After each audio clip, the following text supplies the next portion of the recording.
Well, first of all, Coach Jones has done a wonderful job at Arkansas State. Steady, getting better each and every year. Won a lot of games here recently.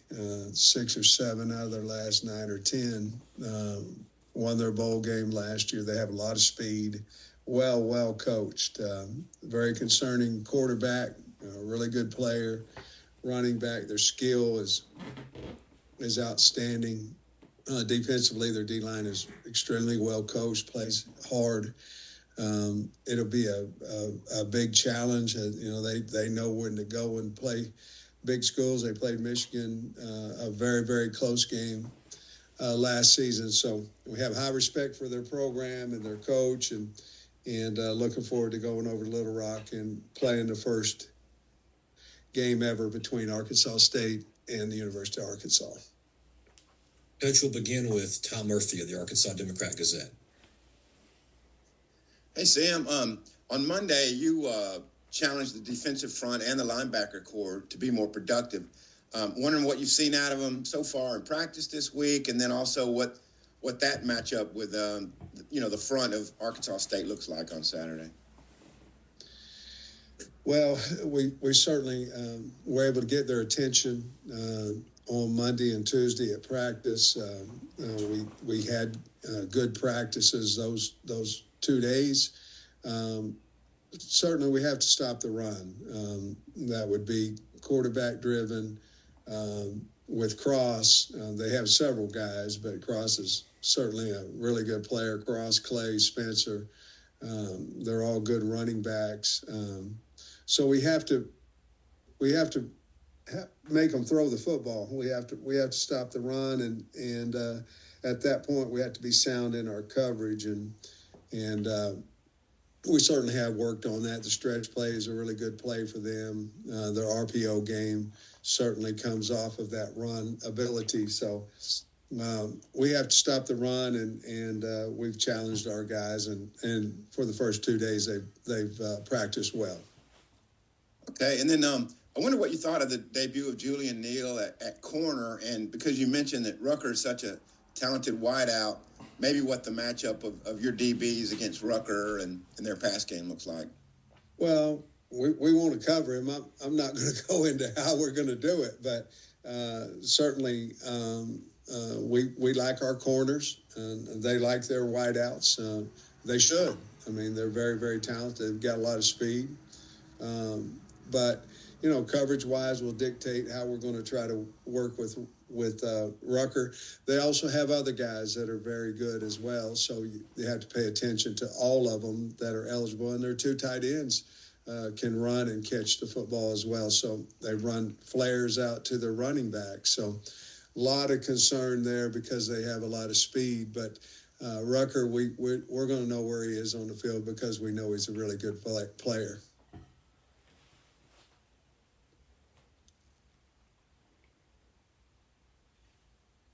Next up will be Brandon Marcello of CBS Sports. Hey, Sam, how are you? Good. I was wondering, how has your approach on 4th downs changed over, say, the last 5 years? Well, it's extremely conservative early in my career. There was year 3 when then I became ultra analytical, which didn't work out well. And now it's more about going back to feel like I was the first 2 years and last year, to a feel of where we're at in the game, obviously field position, and how our offense has been moving the football and watching practice and what our plans are on 3rd and 1 and 4th and 1. So that everything goes into that. But now it's more of a feel, honestly, than it is analytics.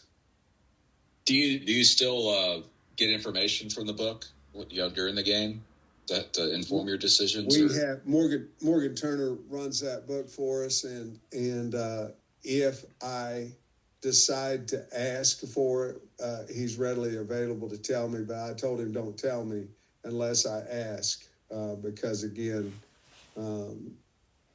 it's more of a feel to me right now like it was my first 2 years than what it would be what the book says. Gotcha. Thank you. Good luck Saturday.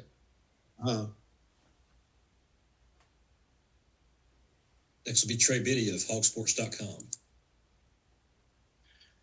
Hey, Coach. I was curious about your plan for Friday. You guys busting down and back after the game, I assume, but any plans to visit the stadium or walk-through plans, anything like that? No, Trey, I like to be, consistent with the kids regardless of where we travel to. You're right. We're going to bus over and bus back. But we always have a walkthrough here, and we never go to anybody's stadium before the game. So we will continue that, and that's really it. Friday will be just like any road Friday, except obviously we're going to bus over there like we did to Oklahoma State or like we have been doing over to Little Rock. I'm curious why teams have kind of gone away from doing that, because it seemed like teams used to always go to the other stadium. But and also, I was wondering if you could enlighten us a little bit on some of the challenges with ASU's defense, what they like to do, and maybe something to watch.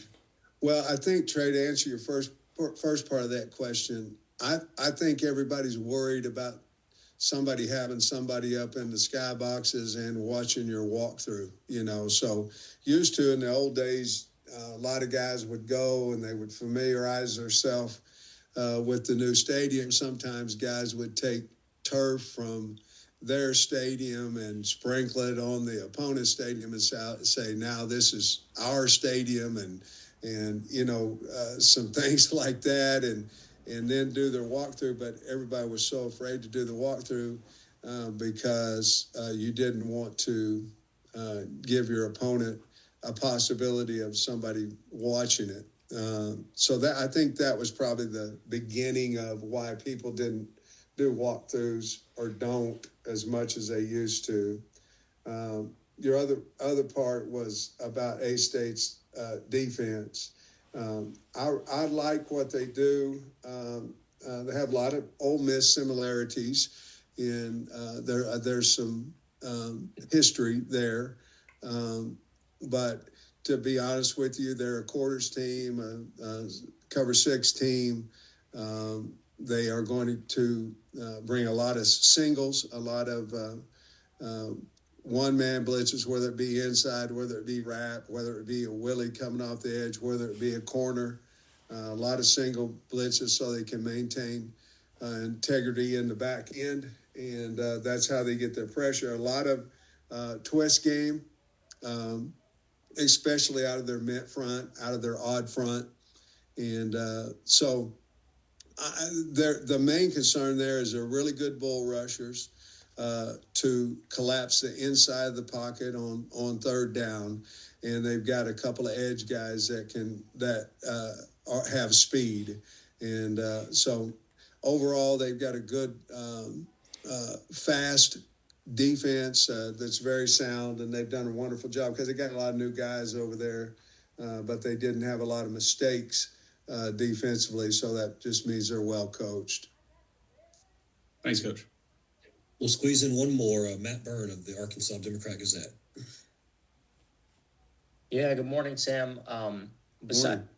Besides maybe Rayner and your D-line, what's another important position head-to-head that you have circled for Saturday, and why? Well, I don't know that we really have a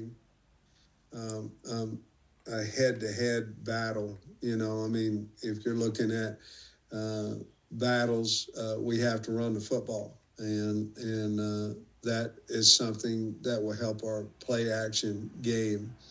I think we have to continue to get our wide receivers open offensively, and we've got to use the tight end more than what we did last week. And obviously, we tried to get the ball to him there. Defensively, we have to get rid of the missed assignments, and we have to, our front seven has to play better than what they did last week. But I don't know that there's a head-to-head matchup there that we've talked a lot about this week. Coach, thank you.